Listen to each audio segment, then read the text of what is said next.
స్వయంగా 14 మంది కుటుంబ సభ్యులతో మా నాయకురాలు పోయి కలిసి కుటుంబ సరంగా ఫోటోలు దిగి తెలంగాణ దేవత అని చెప్పడం, ఇదే కుర్చీలో కూర్చొని మేము ఇక్కడ కూర్చున్నాం 2014లో. వారు సరే 1,00,000 అబద్ధాలు చెప్పిండా, 200 లక్షల అబద్ధాలు చెప్పిండా, ఆ అధికారం వచ్చింది, అక్కడ కూర్చున్నాడు. మేము ఇక్కడ కూర్చొని మొదటి సభలో ఎవరు ఒప్పుకున్నా ఒప్పుకోకపోయినా సోనియా గాంధీ లేకుంటే ఈ జన్మలో కాదా మరో జన్మలో కూడా తెలంగాణ వచ్చేది కాదు, ఆమె పుణ్యాన తెలంగాణ వచ్చింది అని చెప్పి సభలో అందరి సమక్షంలో వారు ప్రకటించడం జరిగింది. నేను కూడా సభలో ఉన్నాం, తెలంగాణ ప్రజలు ఉన్నది, మీ రికార్డులో కూడా ఉన్నది. ఈరోజు అలాంటి సోనియా గాంధీ పుట్టినరోజుతో పాటు తెలంగాణ అస్తిత్వానికి ప్రతీకలైన ఒక అమ్మ లాంటి తెలంగాణ తల్లిని ఈరోజు ఆవిష్కరించుకుంటూ పోతున్న సందర్భంలో వాళ్ళు ఆ నాయకుడు కనీసం వచ్చి శుభాకాంక్షలు చెప్పేది పోయి బయట పిచ్చి పిచ్చి వేషాలు చేస్తూ ఈరోజు ఇంత పవిత్రమైన రోజు తెలంగాణ ప్రకటించిన రోజు ఇది.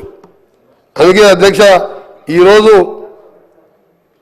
మీ ద్వారా మరొకసారి ప్రతిపక్ష సభ్యులకు, బీజేపీ వారు కానీ సిపిఐ పార్టీ వారి నాయకులకు వారికి కూడా ధన్యవాదాలు తెలియజేసుకుంటూ, తెలంగాణ వస్తే అందరం జన్మ ధన్యమైపోయిందిరా, మన జీవితాలు బాగుపడతాయి, అందరం కూడా బంగారు తెలంగాణ కాకుండా నీళ్లు నిధులు నియామకాలు వస్తాయనుకున్నాం. కానీ 10 ఏళ్లలో అది ఏమని రాలే. తెలంగాణ తల్లి విగ్రహం ఉండే, మేము అనుకున్నాం ఈ విగ్రహం చూసిన తర్వాత, మా ప్రభుత్వం వచ్చిన తర్వాత మా గౌరవ ముఖ్యమంత్రి గారు తెలంగాణ తల్లి అంటే ఏ చాకలి ఐలమ్మలాగనో, మనం ఇంట్లో చూస్తే మన అమ్మలాగనో, గ్రామీణ ప్రాంతాల్లో ఉండలే మన అమ్మలాగనో ఉంటుంది అనుకున్నాం. కానీ వజ్ర వైఢూర్యాలతో చూసిన తర్వాత మా గౌరవ ముఖ్యమంత్రి గారు మేధావులతో చర్చించి ఒక నిర్ణయం తీసుకొని ఈరోజు మనం తల్లిని చూసేటట్టే అలాంటి విగ్రహాన్ని ఈరోజు ఆవిష్కరించుకోబోతున్నాం. దాన్ని కూడా అవేళ చేస్తూ నిన్న ఆ నాయకుని కుమారుడు ఓ టీవీ ఛానల్లో మాట్లాడుతూ నెక్లెస్లు డైమండ్లు ఉండొద్దంట, అవి వేసుకపోతున్నాయని ఆయన మాటలు.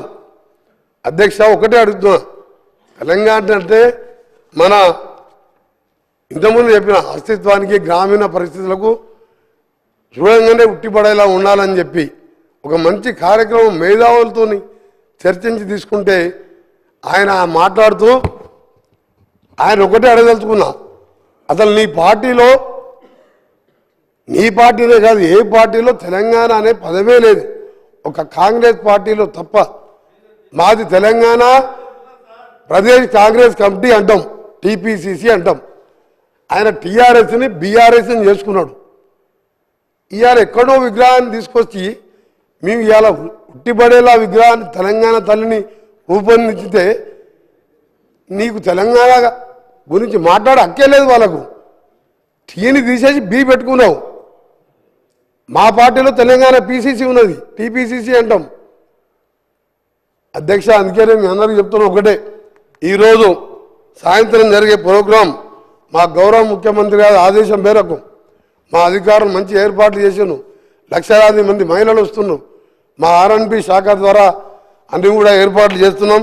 మేమందరినీ కూడా పేరు పేరున మీ అందరికీ సవినయంగా కోరుకుంటూ, కొందరి పదవి పోయిందనో ఏదో రాజ్యం పోయిందనో ఈరోజు వాళ్ళు మాట్లాడే మాటలు నమ్మకుండా తెలంగాణ ప్రజలకు విజ్ఞప్తి చేస్తున్న ఈ సభ ద్వారా మీ ద్వారా స్వచ్ఛందంగా అందరూ తరలి వచ్చి తెలంగాణ తల్లితో పాటు ఈరోజు 10 ఏళ్ల తర్వాత నిజంగా వచ్చిన తెలంగాణ, అప్పుడైతే అసలు ప్రజాపాలన తెలంగాణ డిసెంబర్ 7, 2023 వచ్చింది. ప్రజలు స్వేచ్ఛా వాయులు చీల్చుకుంటూ ఇవాళ సెక్రటరియట్లో వేలాది మంది కనబడుతున్నారు. ఒక సంవత్సరం కింద సెక్రటరియట్లో నాలాంటి ఎంపీలకు పాస్ అడిగితే కూడా ఇవ్వలే. ఇవాళ సామాన్యులు వేల మంది తెలంగాణలో తిరుగుతున్నారు. అందుకనే తెలంగాణ తల్లి విగ్రహావిష్కరణకు రావాల్సిందిగా మీ ద్వారా కోరుకుంటూ, ఈరోజు మరొకసారి బీఆర్ఎస్ పార్టీ నాయకులకు మీకు తెలంగాణకు ఎప్పుడో బంధం తెగిపోయింది.